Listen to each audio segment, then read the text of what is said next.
B grade លេងឈុតធំអុកញ៉ាខេមរៈសេរីមុនមិនចេញច្រៀងតាមផាប់ឥឡូវស្រាប់តែស្រាបៀប grade លេង50ផាប់តែម្ដង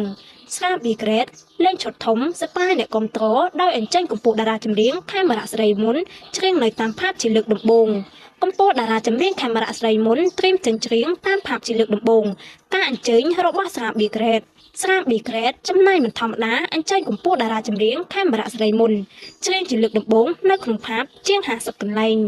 ច្រើនឆ្នាំក្នុងសិល្បៈកម្ពុជាតារាចម្រៀងខេមរៈសេរីមុនមិនធ្លាប់មានវត្តមាននៅក្នុងការច្រៀងតាមផាប់នានាឡើយដោយឡែកថ្មីនេះស្រាប់តែមានការប្រកាសថាកម្ពុជាតារាចម្រៀងខេមរៈសេរីមុននឹងមានវត្តមានច្រៀងនឹងសម្ដែងនៅក្នុងផាប់ជាង50កន្លែងដោយមានការគ្រប់គ្រងពីស្រាប៊ីក្រេតដើម្បីសប្បាយអ្នកគ្រប់គ្រងស្រាប៊ីក្រេតលេងឈុតធំនឹងចំណាយមិនធម្មតាឡើយក្នុងការអញ្ជើញកម្ពុជាតារាចម្រៀងខេមរៈសេរីមុនចេញច្រៀងនិងសម្ដែងក្នុងផាប់ជាលើកដំបូងនេះដោយដែលមហាជនបានឃើញស្រាប់ហើយថាភាគច្រើនកម្ពុជាតារាចម្រៀងខេមរៈសេរីមុនតែងតែមានវត្តមាននៅក្នុងការប្រគំតន្ត្រីធំៗ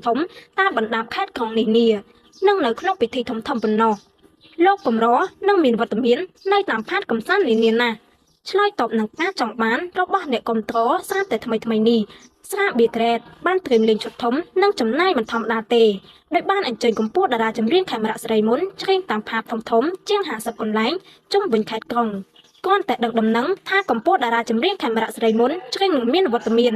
នៅក្នុងផាប់តាមការអញ្ជើញរបស់ស្រាប៊ីក្រេតបានធ្វើឲ្យអ្នកគ្រប់គ្រងជាច្រើនសម្ដែងនៅការត្រេកអរក៏ដូចជាការរងចាំមើលថាតើអាយដលរបស់ពួកគេនឹងលេចមុខចេញជាលើកដំបូងនៅទីណាបើចង់ជួបផ្ទាល់ជាមួយកម្ពុជាតារាចម្រៀងខេមរៈសេរីមុនឬអាយដលរបស់បងប្អូនកុំភ្លេចចូលរួមជាមួយស្រាប៊ីក្រេតទាំងអស់គ្នាដើម្បីទទួលបានភាពសប្បាយរីករាយនិងរាំលេងកម្សាន្តជុំវិញគ្នាសប្បាយ